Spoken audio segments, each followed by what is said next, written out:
Vous faites bien de suivre la télévision rwandaise.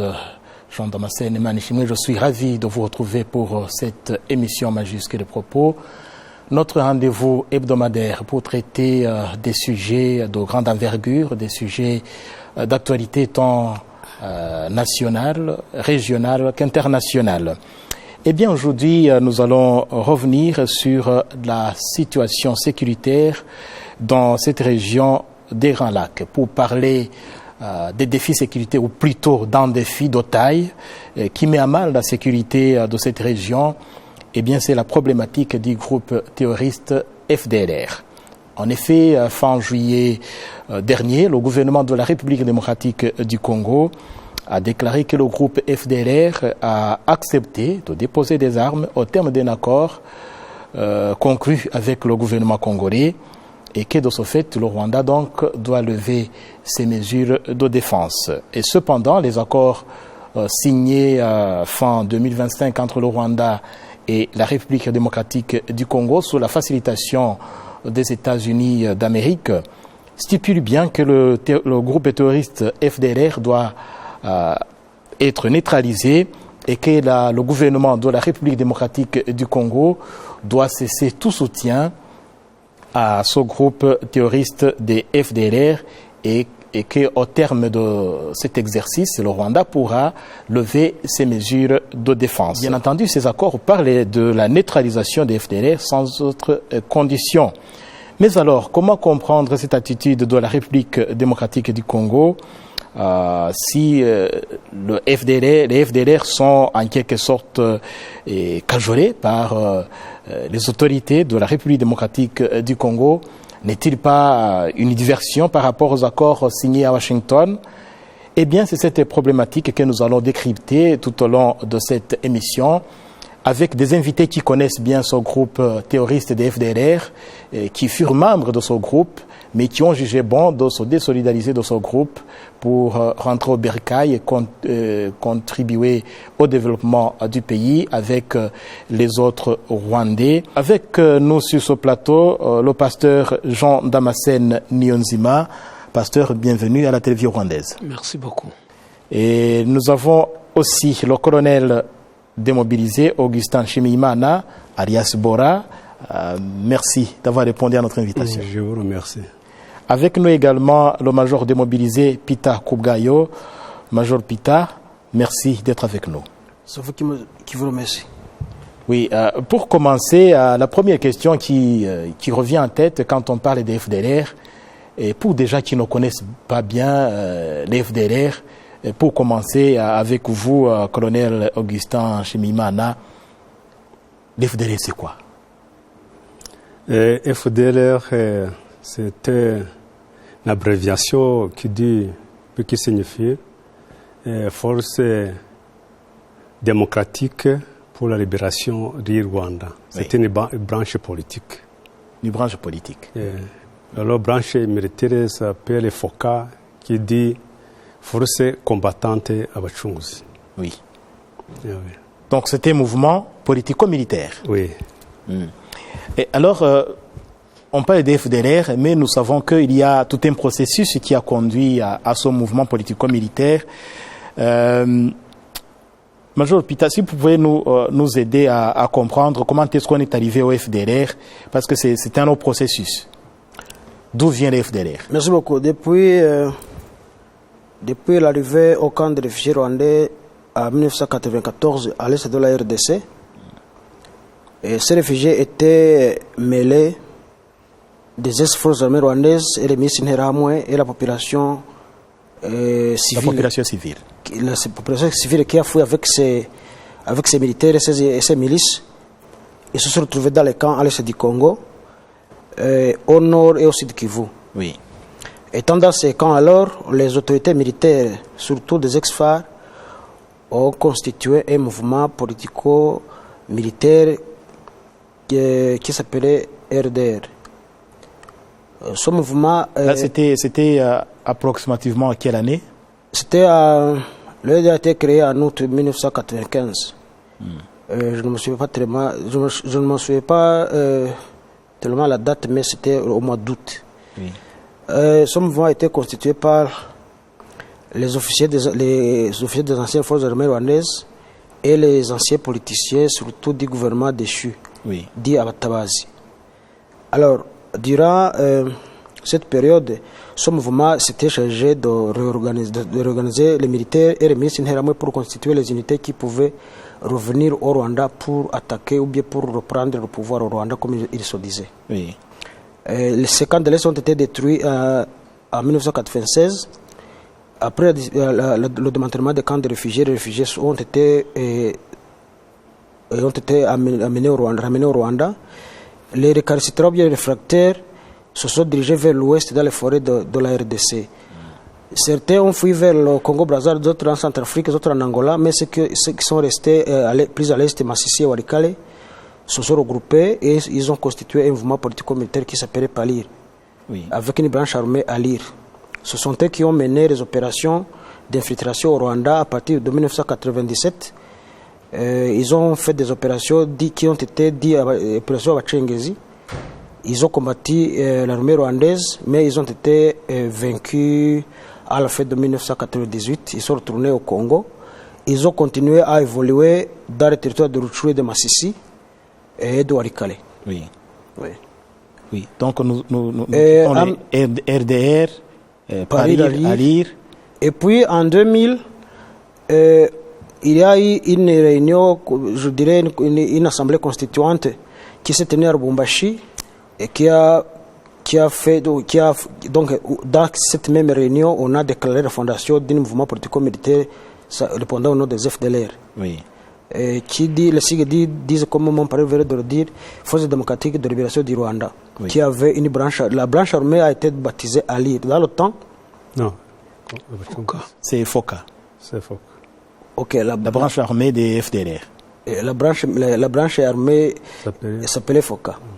Oui. Force combattante Bachunguzi. Oui. Donc en 2000. En 2000. Mais c'était le couronnement d'un processus qui avait commencé bien avant. Normalement, quand vous voyez très bien, bon, on a changé le nom puisque le mouvement Paris Alir avait été déclaré ou bien mis à la liste noire par les États-Unis d'Amérique comme s'il était un mouvement de terroristes. Alors, pour se soustraire de cette liste, on a changé l'appellation pour briser la tension de la communauté internationale. Donc, en fait, rien n'a changé si ce n'est que le nom. On a changé uniquement le nom et les sigles. Donc l'idéologie était toujours la même. Et je reviens à vous, pasteur Niyonzima. Et le groupe FDLR a été fondé sur quelle idéologie? L'idéologie de la haine contre le Tutsi et l'idéologie basée sur la prière. C'est-à-dire que les FDLR ont les trois piliers. Et les trois piliers, c'est la politique, militaire et la prière. Alors, ces trois piliers, s'il y a un qui ne travaille pas, les autres ne peuvent pas fonctionner. Peut-être on pourrait se demander comment est-ce que la prière intervient dans ce mouvement politico-militaire. La prière vient faire quoi? Bon, lors de la fondation de Paris Alir, avant de venir attaquer en 1997, on a recouru à une femme congolaise appelée Nyiraruvugo Tassiane. C'était une Congolaise? C'était une Congolaise, une prophétesse. Alors, on l'a appelée pour venir prophétiser en disant que Dieu nous donne le pays, le Rwanda. Nous devons combattre et nous allons réussir. Et ce qui manque, le matériel qui manque, nous allons le récupérer dans le pays. Et c'est pourquoi, à partir de cette date, de ce jour, on se base surtout sur la prière et tout ce qu'on peut faire, toutes les opérations qu'on mène avant de les exécuter, on fait la prière pour que Dieu exauce ces opérations. Oui, donc c'était un conseil de cette prophétesse congolaise. Oui, oui.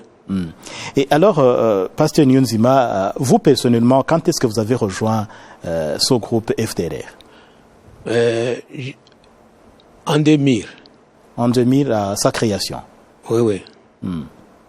Alors, vous n'êtes pas militaire, et vous n'étiez pas militaire, vous faisiez quoi en rejoignant le FDLR? J'étais un cadre politique chargé du renseignement intérieur aux FDLR, à la présidence des FDLR. Et alors, c'était, si vous pouviez nous parler un peu de cette structure, c'était organisé comment, cette structure politique des FDLR? Bon, la structure politique est organisée comme suit. Il y a la présidence, il y a les deux vice-présidences, il y a le secrétariat général, il y a les commissaires, Oui. les cadres politiques et les comités de base. Oui. C'est ça l'organisation politique des FDLR. Et peut-être un peu après, vous allez nous parler de comment ces organes fonctionnaient, collaboraient entre eux. Le colonel démobilisé Augustin Chemimana, on pourrait se demander comment est-ce que les FDLR ont pu survivre depuis 1994, fin juillet 1994, jusqu'à ce jour. Cette subsistance s'explique par quoi? Kinshasa donne la soutien logistique aux FDLR. C'est le salaire, dans la logistique en général, le salaire de quoi vivre, la munition et l'arme. Aussi, les FDLR fait des commerces, des braises, des creuses, dans les creux miniers. Les minerais? Oui, de commerce des planches et des opérations de ravitaillement. Oui. Et après l'opération de ravitaillement, on donne les butées à l'échelon supérieur. En général, les FDLR, depuis 1998, reçoivent le soutien logistique aussi du gouvernement de Kinshasa. Un soutien, un appui qui vient du gouvernement de la RDC. De la RDC, oui, jusqu'à maintenant. Même aujourd'hui, les FDLR, aujourd'hui, tu ne peux pas... Si on dit aller chercher les FDLR, difficile à le trouver. Parce que ni FDLR, ni Nyatura, ni les Maïma, ni FRDC, tous sont des Ouazalendo. Oui. Donc des forces qui sont, des groupes qui sont confondus. Oui. Et là, nous allons arriver sur cette collaboration. Vous venez de faire allusion à un point important. Vous parlez de salaire. Les FDLR perçoivent des salaires de qui? Donc, chaque militaire des FDLR, depuis 1998, oui, il recevait le salaire de $100 par tête pendant un mois. Comme tant d'autres, comme les FARDC. Et qui payait C'est le gouvernement qui payait les FDLR ou bien les FARDC comme ça. Donc la sorte des forces des FDLR et des forces de la RDC provenaient du gouvernement. Du gouvernement Kinshasa. Peter Kubgayo, vous venez de nous dire que les FDLR ont changé d'appellation en 2000 à Rumba, avec une assemblée qui s'est tenue à Lubumbashi. Est-ce que déjà à sa création, on peut percevoir cet appui congolais? Absolument, parce que cette assemblée constituante s'est tenue dans les salles, dans la zone gouvernementale. Même dans cette assemblée, il y avait des représentants du gouvernement. Oui. Et raison pour laquelle, alors, je confirme très bien que le gouvernement congolais était le principal sponsor, le principal parrain de la création des FDLR. Donc ce n'est pas une assemblée, ni rien qui s'est tenue à un endroit caché, c'était public, c'était connu des autorités. Oui. Je vous dis qu'il a été une représentation, il a été des envoyés qui représentaient le gouvernement congolais dans cette réunion. Et à partir de sa création, donc en 2000 à Lubumbashi, la collaboration avec les forces, avec le gouvernement congolais a continué. Et comme mon prédécesseur vient de le dire, c'est le gouvernement congolais qui donnait le premier appui logistique. Qui dit la logistique dit tout. Donc, en termes militaires, la logistique inclut beaucoup de choses. Oui. Donc, toutes choses qui peuvent permettre à l'armée de fonctionner, et les habits, et les médicaments, et l'argent, et les salaires, et les munitions, et les armes, et les uniformes. Aussi, on peut signaler l'évacuation des blessés. Oui. Quand les militaires des FDL sont blessés depuis cette création de 1998, même jusqu'à aujourd'hui, quand un militaire est blessé, il est évacué par les hélicoptères de l'armée congolaise pour aller se faire traiter dans les hôpitaux du Congo. Et ils sont traités comme les autres militaires congolais. Oui. Et alors, je suis curieux de savoir, vous personnellement, quand est-ce que vous avez rejoint ce mouvement FDLR? Moi, j'ai intégré les FDLR en 2000, au mois de décembre. En 2000? Oui. Alors, à ce moment-là, comment est-ce que le mouvement était organisé? Il fonctionnait comment? Bon, je ne peux pas dire que j'étais au courant du fonctionnement du mouvement parce que j'étais encore au rang, donc au petit rang. Oui. Mais j'ai commencé la formation et puis le centre d'instruction était basé à Lulimba, au territoire de Fizia, au sud Kivu. J'ai continué jusqu'au nord du Katanga. Mais là où nous exercions, ou bien nous faisions ces exercices, c'était un endroit sous contrôle des unités de cette armée. Et alors, à cette époque, les FDL avaient disposé de 3 brigades. Oui. Une brigade à l'Équateur, une brigade au Kassai oriental à Mbujimaï, une autre brigade au niveau de Puerto. Alors pour les gens qui ne connaissent pas bien, qui ne comprennent pas bien le langage militaire, une brigade, c'est un... Bon, une brigade, c'est une unité militaire qui est constituée par 3 bataillons. Le bataillon est constitué par 3 compagnies. Et la compagnie est constituée par 3 pelotons. Le peloton est constitué par 3 sections. La section est constituée par 2 équipes. Donc si on dit une brigade, c'est environ combien de militaires? Bon, si je peux m'exprimer, une brigade est aux environs de 3000 militaires ou 3500. Oui. Donc il y avait, quand vous avez rejoint le mouvement, il y avait les FDL disposés de 3 brigades. Et au niveau les forces qui combattaient auprès des forces gouvernementales disposaient de 3 brigades de militaires. Oui. Si je reviens au pasteur Niyonzima, vous étiez dans la structure politique et pourriez-vous nous présenter ce que vous faisiez? Votre travail consistait à quoi exactement? Moi, j'étais chargé de collecter les informations, les traiter et puis donner le renseignement à l'échelle supérieure. C'est-à-dire, il y avait les commissariats et nous avions une commissariat chargé de la sécurité et documentation. Oui. Et c'est dans cette commissariat où je travaillais, je secondais le commissaire. Et Augustin et Pita viennent de nous parler d'une collaboration étroite avec le gouvernement de la RDC. Est-ce que là où vous travaillez dans la structure politique, vous pouviez percevoir cette collaboration entre la RDC et le mouvement FDLR? Oui, oui. Parce que les messages qui venaient de Kinshasa, nous les percevons. Oui. Et puis, nous aussi, nous envoyons des messages à Kinshasa. Donc, il y avait une correspondance régulière entre vous et le pouvoir de Kinshasa. Oui, oui. Cette correspondance existe jusqu'à maintenant. Même lors des réunions, on invitait le président, mais quand il n'était pas disponible, il envoyait un délégué. Mais il y a même une fois où il y avait des négociations à Rome. Oui. Et les envoyés passaient par Kinshasa pour arriver à Rome. Et c'était Kinshasa qui pilotait dialogue. Ce dialogue. Un échange quotidien de messages entre le FDLR et le gouvernement de Kinshasa est toujours là. Oui, ça existe depuis longtemps.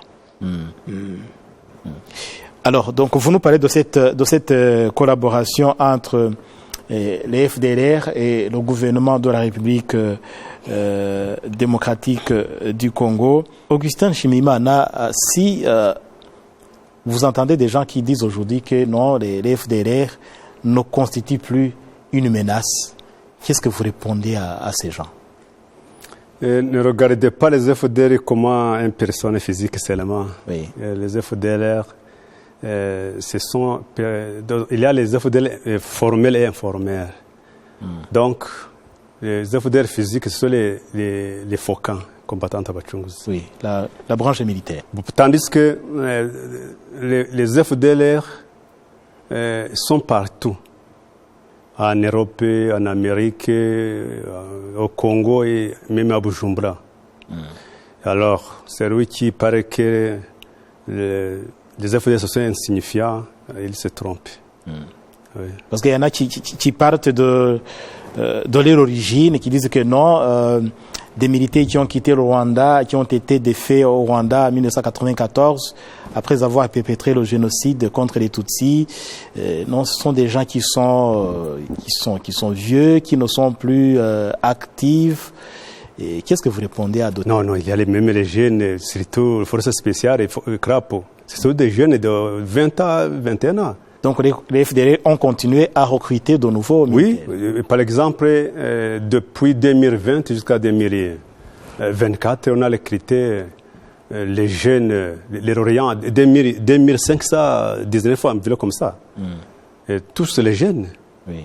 Alors, jusqu'à maintenant, les FDLR sont actifs. Des recrutements, des campagnes de recrutement se font toujours. Se font toujours. Dans 2020-2021, il y a eu un recrutement là-bas à Rugari. C'est un groupement qui de la frontière du Rwanda. Et après la menace des M23, ils ont fui vers Massissi, à Mianja, et puis à Munongo. Donc, 2020-2024, on a recruté les Orients d'environ 2519 comme ça. Et alors, en suivant un peu l'histoire de cette région, et à un certain moment, si je ne me trompe pas, vers les années 2000, il y a eu ce qu'on appelait des cantonnements des FDLR. C'est à Kamina, si je ne me trompe pas. 2001. À 2001. Oui. Que s'est-il passé si on a parlé de cantonnement des FDLR? Qu'est-ce qui a fait que ce groupe n'est pas disparu alors qu'on parlait de cantonnement et que le groupe ne va plus constituer une menace? Qu'est-ce s'est-il passé réellement? Le cantonnement Kamina constitué a déposé les armes devant l'observation de la communauté internationale représentée par la MONUSCO qui s'appelait dans le temps MONUC, oui, et les représentants du gouvernement congolais. Et puis après ce dépôt d'armes, cette opération de désarmement, on devait se rassembler et puis être répartis au Rwanda. Mais les dirigeants des FDLR et surtout les officiers des anciennes forces armées rwandaises ont sollicité à ce qu'on puisse faire une pression sur le gouvernement rwandais pour qu'il puisse accepter les négociations de paix avec ce mouvement afin que ces combattants rentrent peut-être pour intégrer les forces de sécurité du Rwanda, ce qui n'a pas été. Ce cantonnement a été terminé par l'attaque qui a été perpétrée contre ces militaires dans la base de Kamina. Et puis ils se sont dispersés vers l'est. Et ils ont rejoint ceux qui vivaient à l'est du Congo, à Massia, Walikale et Rutshuru, en 2002. Oui. Et alors, vous parlez beaucoup de cette collaboration entre les FDLR et le gouvernement de la République démocratique du Congo. Est-ce que l'appui militaire, logistique vient uniquement du gouvernement de la RDC ou bien il y a d'autres forces qui sont là-dedans? Bon, la grande partie de l'appui provient du gouvernement congolais parce que c'est lui qui a un grand avantage d'avoir les FDLR comme partenaire en matière militaire.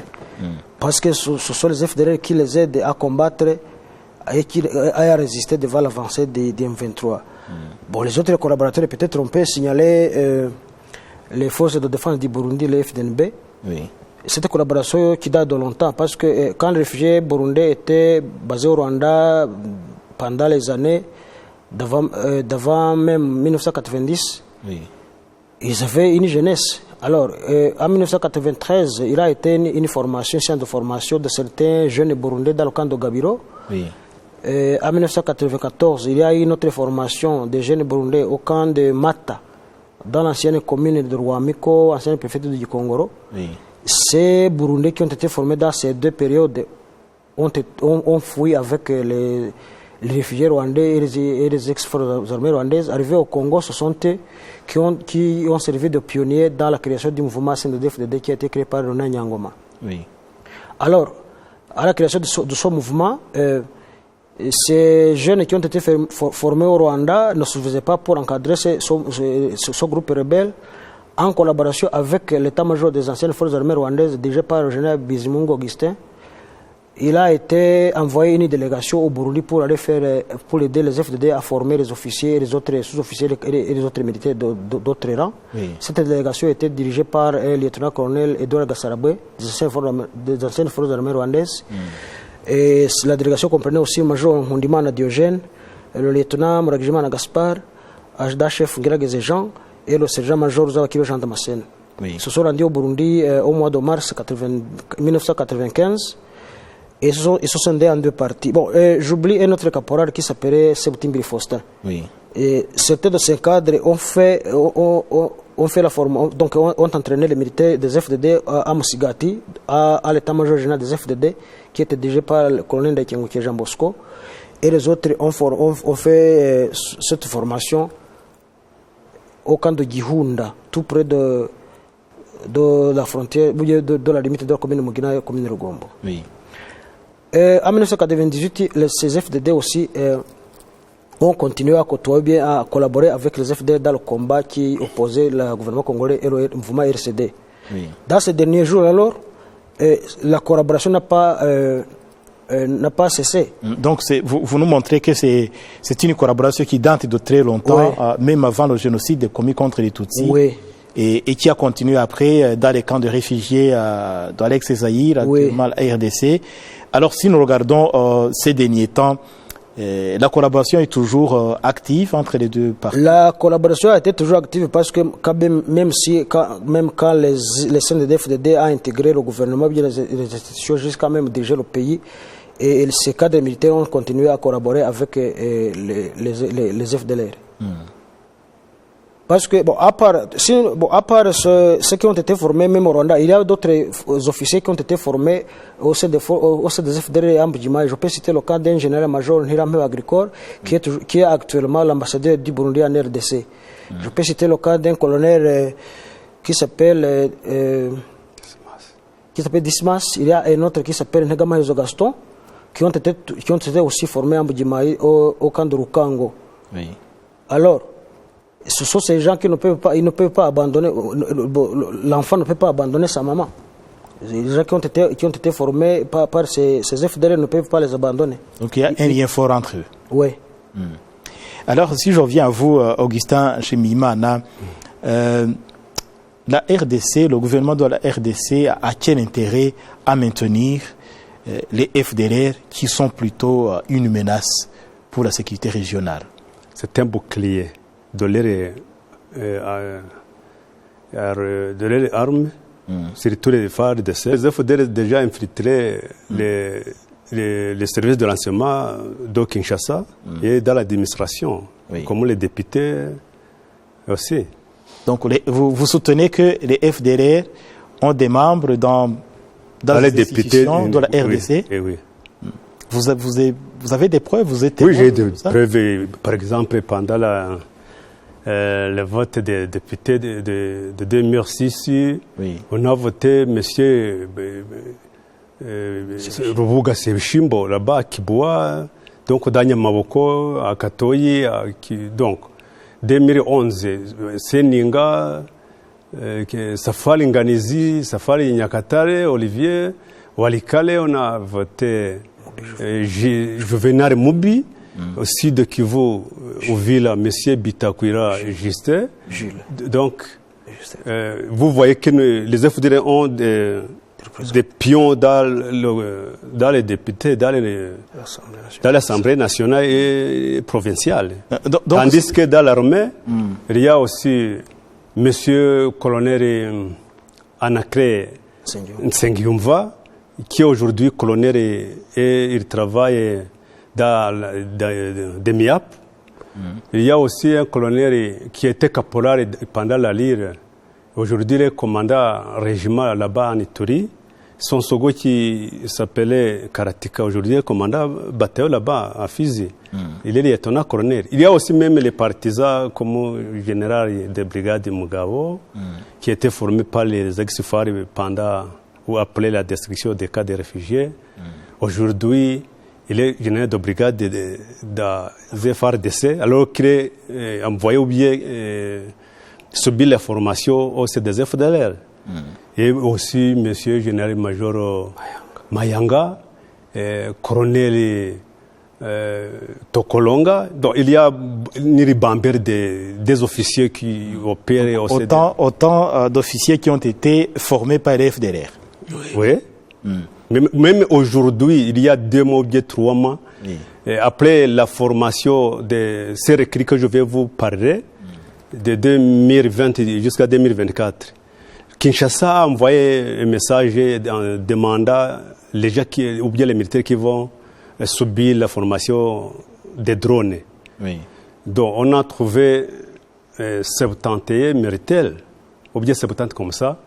À la tête, il y a un lieutenant qu'on appelle Mokizaremi, le fils de M. Marco, qui était ex-bourgmestre comme ça là-bas, aussi directeur de cabinet comme ça. Aujourd'hui, après avoir terminé la formation, ils ont été mutés dans des différentes unités des FARDC, dans JR, les Hibou, comme ça. Alors, vous voyez, le Kinshasa n'a pas le temps ou bien ne peut pas facilement démanteler les FDR ou bien de dénicher, car leur armée, les députés et tout consort sont déjà infiltrés par les FDLR FOCA. Il y a un point que je voudrais que vous clarifiez un peu, peut-être Pita Koubgaï aussi, vous connaissez quelque chose là-dessus.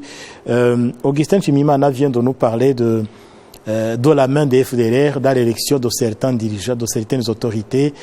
Si vous pouviez clarifier un peu comment est-ce qu'était l'influence des FDLR dans l'élection de ces autorités. Comme il vient de le dire, durant la campagne électorale, les députés, les candidats députés venaient nous demander l'appui, de les aider à se faire élire en premier lieu par la population réfugiée et la population congolaise des zones sous nos contrôles.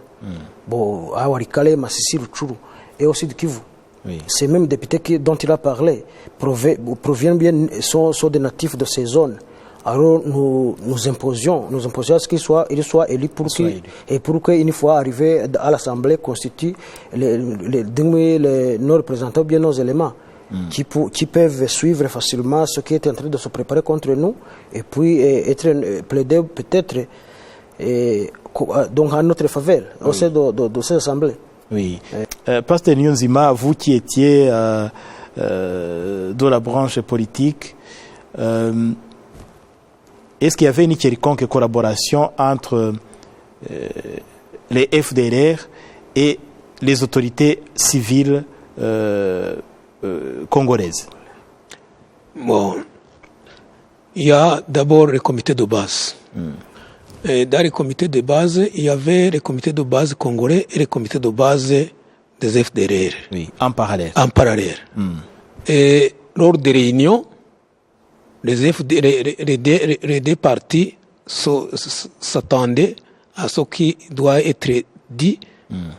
Et les FDLR, comme ils étaient, c'est eux qui contrôlaient la zone, imposaient ce qui devait être fait. Et c'est pourquoi... Donc on tenait régulièrement des réunions conjointes entre Congolais et FDLR. Et FDLR. Alors, lors des réunions, les autorités FDLR imposer ce qui doit être fait par la population et comme regardant, parce que c'était eux qui contrôlaient la zone. Et puis, comme les intervenants viennent de dire, lors des élections, d'abord, on devrait consulter le président des FDLR. C'est lui qui donnait l'autorisation pour que les unités qui sont sur le terrain organisent ces élections.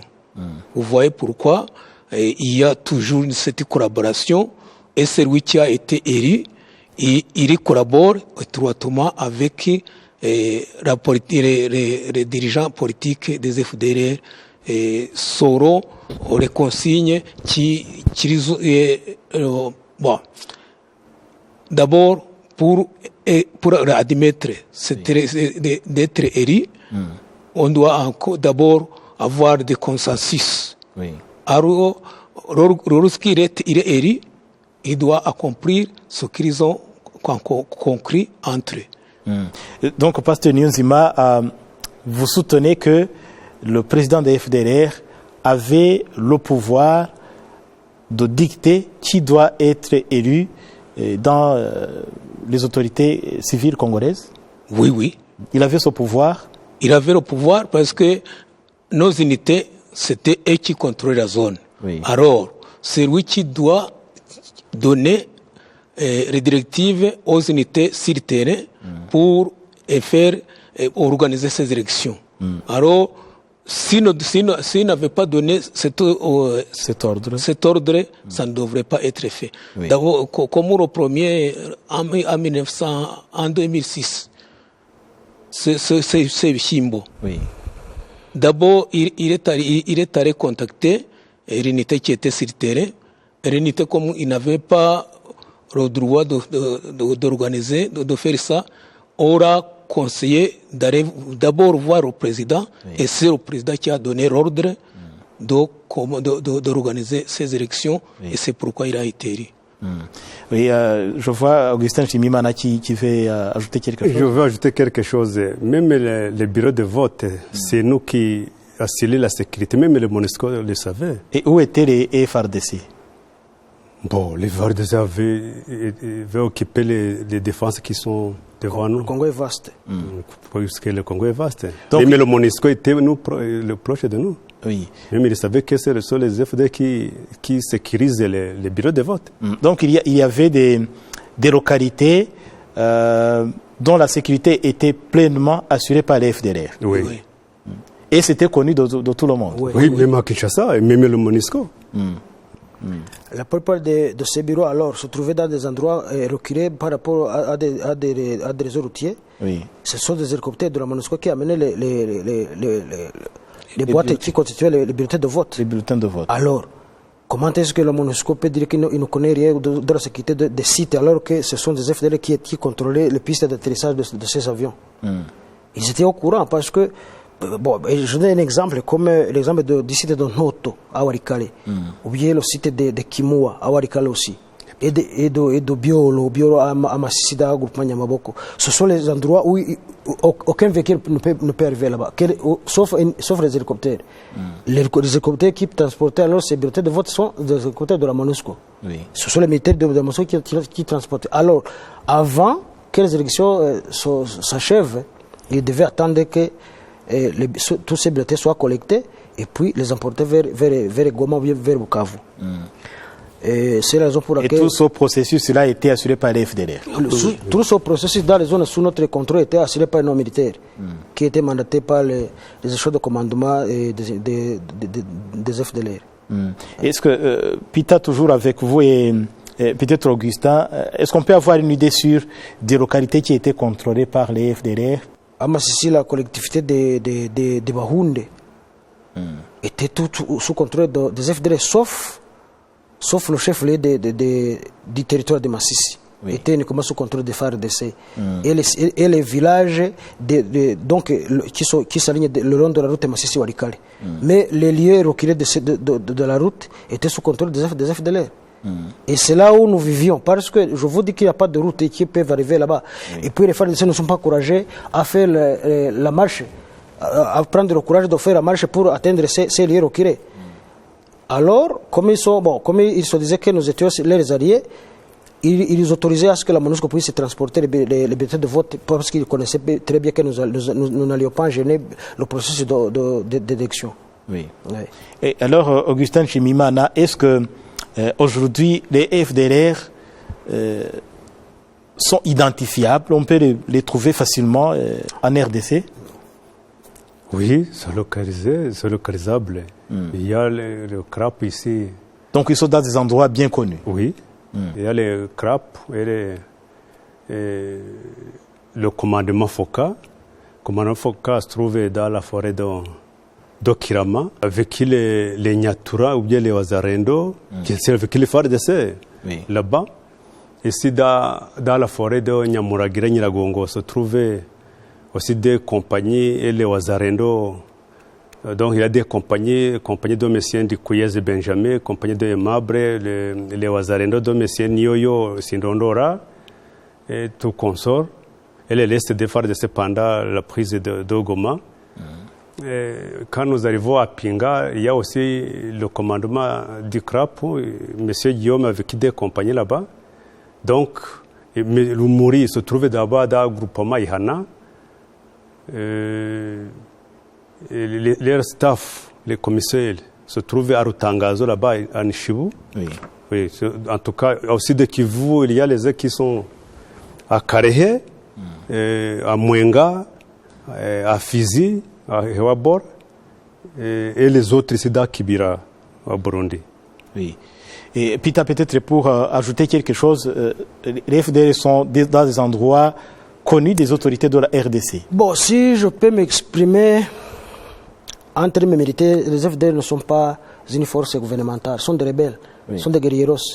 Bon, ils peuvent se trouver aujourd'hui à un endroit, peut-être demain vous ne les trouverez pas, suite à la menace. Chaque fois que la situation tactique se présente, à la rencontre, ils peuvent bouger. Alors, il y a ceux qui sont connus être FDL, il y a les autres qui sont cachés au sein des FARDC. Oui. Comme mon prédécesseur venait de l'a dit avant, il y a ceux qui ont intégré les FARDC durant les opérations de brassage de 2003-2004 et d'autres qui ont intégré les FARDC durant le mixage de 2009. Alors, ces gens qui ont infiltré les FARDC dans ce processus ne peuvent pas être visibles et le gouvernement congolais ne peut pas les avouer qu'ils sont des FDLR.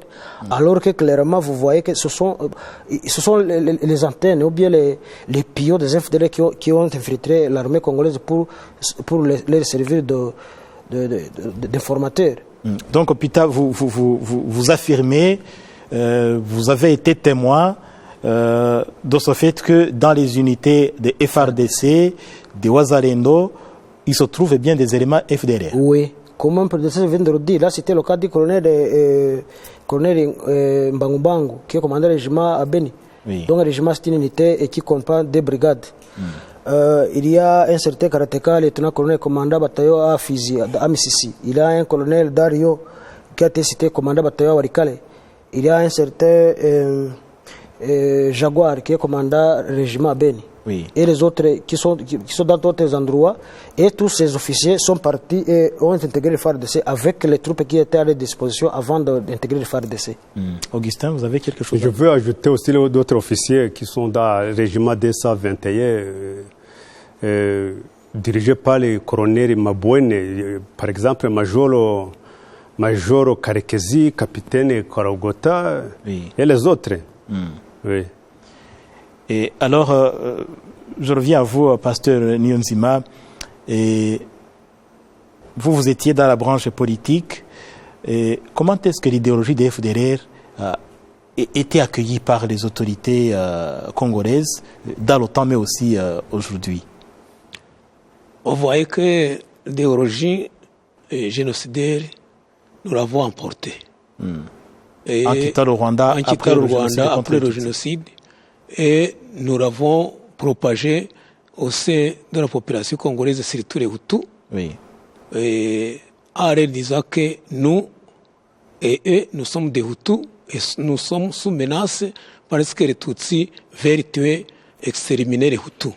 Alors, nous devons nous unir pour combattre. Non seulement avec les Hutus, mais aussi les autochtones, les Nyanga, les Houndé, les Tembo et tout consort. Nous leur disions que ce sont des Bantous et que les Nilotiques ne veulent pas vivre à cohabiter avec les Bantous. C'est pourquoi nous devons nous unir pour combattre ces Nilotiques qui sont les Tutsis. Alors, et pourtant, quand nous parlons de Bantou, c'est une considération linguistique et pas ethnique. Bon, parler de Bantou, ça renvoie à l'aspect linguistique. Oui, ça envoie à l'aspect linguistique, mais vous êtes servi de ça pour... Ça nous a servi de propager notre idéologie. Pour leur montrer que nous avons le même visage, nous avons les mêmes caractères et que les Nilotiques diffèrent de nous. Alors, comme ils venaient nous attaquer, il fallait nous unir pour combattre. Et c'est pourquoi, même les FARDC, cette idéologie a été propagée chez les FARDC. Et comme mes prédécesseurs ont dit, ils ont travaillé ensemble depuis 1998.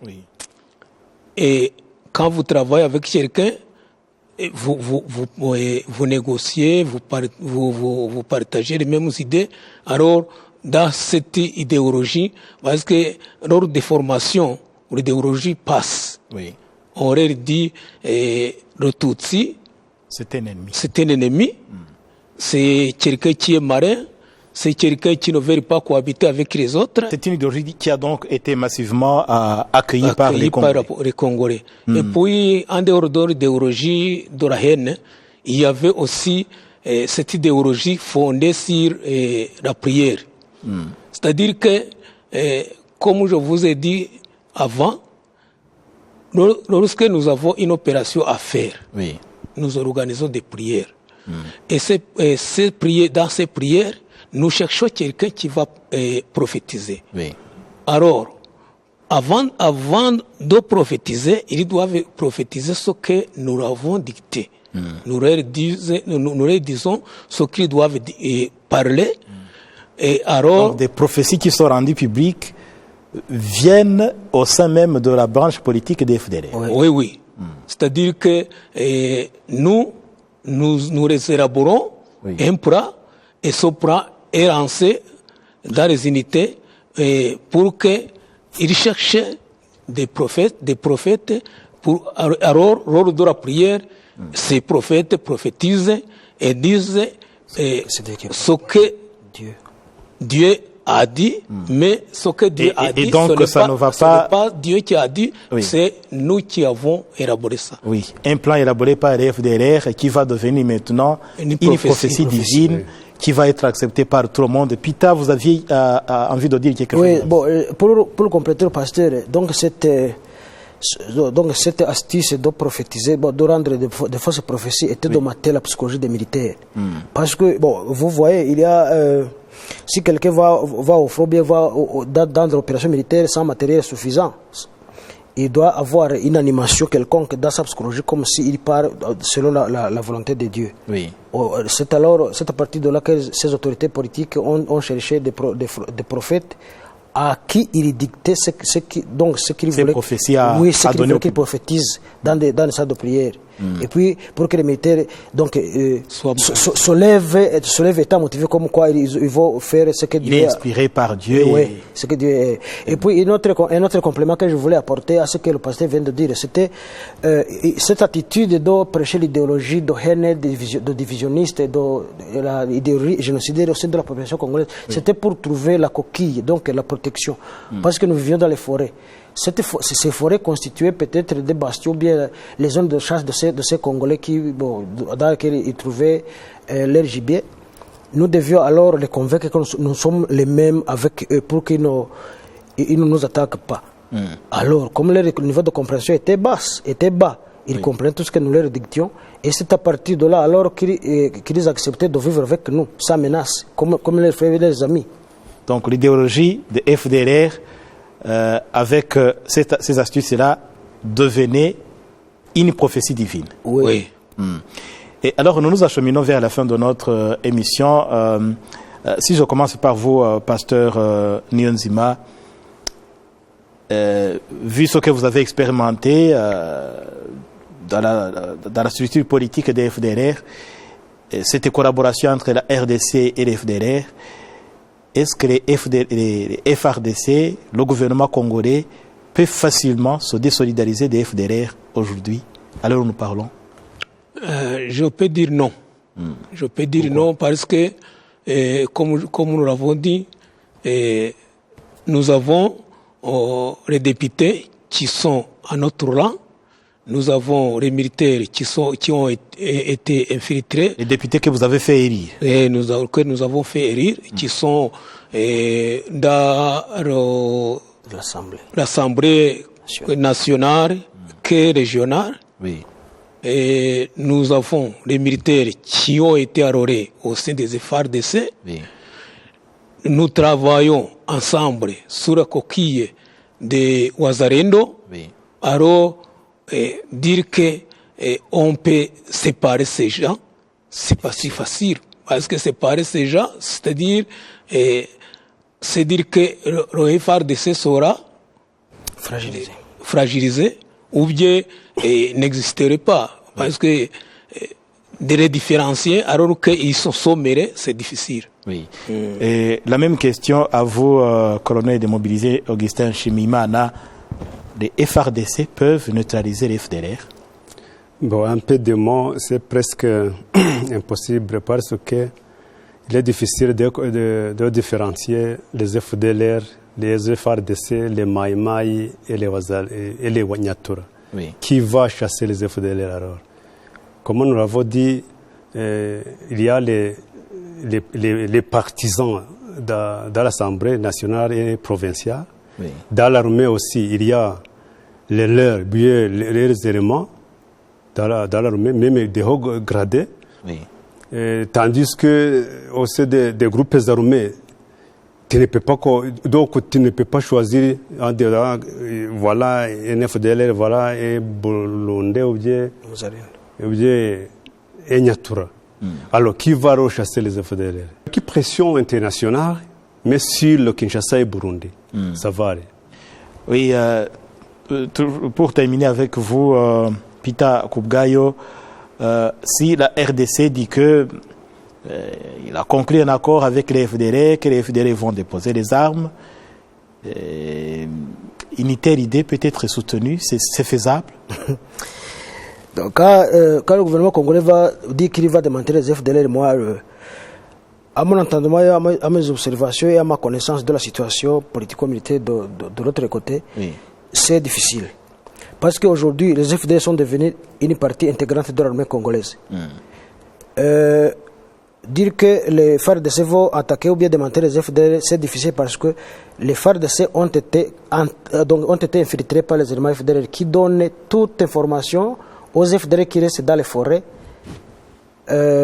Toute information de tout ce qui se prépare dans les réunions de coordination qui peut se faire pour planifier comment attaquer les FDLR. Il est très difficile. Et puis, ce qui est clair, c'est que dans ces années, vous voyez que le président du Congo est presque à la fin de son deuxième mandat. Il est en train de vouloir faire la révision constitutionnelle pour se faire élire un troisième mandat. Il s'attend à des bouleversements de la population, de l'armée, parce que les Congolais jusqu'à présent en ont assez avec bon, il y a un tas de Congolais qui en ont marre avec il y a sa présence. Des contestations. Oui, il y a qui se contestent ce plan de révision constitutionnelle. Oui. Alors, il veut créer une situation qui peut, donc pour masquer la communauté internationale, pour pouvoir se créer une réserve des FDL qui peut intervenir en sa faveur au cas où il y ait des instructions contre son plan de révision constitutionnelle. Alors, tout ce qu'il est en train de faire, c'est une manœuvre dilatoire. Oui. Oui. Donc, parler de la neutralisation des FDLR par les FARDC, d'après vos observations, d'après votre connaissance du terrain, c'est un exercice, en tout cas, qui n'est pas à l'ordre du jour. Ceux qui sont en train de présenter comme quoi ils vont démanteler les FDLR, ils mentent, ils ne peuvent pas le faire parce que les FDLR constituent un bras droit de l'armée. C'est la colonne vertébrale de l'armée congolaise. Colonne vertébrale, c'est un terme très fort. Donc, c'est-à-dire que aujourd'hui, si vous observez la constitution des unités FARDC, que ce soit les unités spéciales de la garde républicaine ou bien les Hibou Special Force et les autres unités de FARDC, vous trouverez un grand nombre de cadres FDL qui encadrent les militaires FARDC au combat. Alors, ils ne peuvent pas se débarrasser de ces FDL pour ne pas fragiliser leur armée et affaiblir sa capacité opérationnelle. Oui. Oui, nous allons donc nous en arrêter là, tout en espérant que le problème des FDLR soit résolu parce que, comme nos invités nous l'ont expliqué, depuis la fin de l'arrêt du génocide commis contre les Tutsis au Rwanda en 1994, l'insécurité dans la sous-région est pilotée par les FDLR avec cette idéologie de la haine, cette idéologie génocidaire qui fait que il y a toujours une collaboration de plusieurs groupes armés, des forces même étatiques qui rendent vulnérable cette région des Grands Lacs.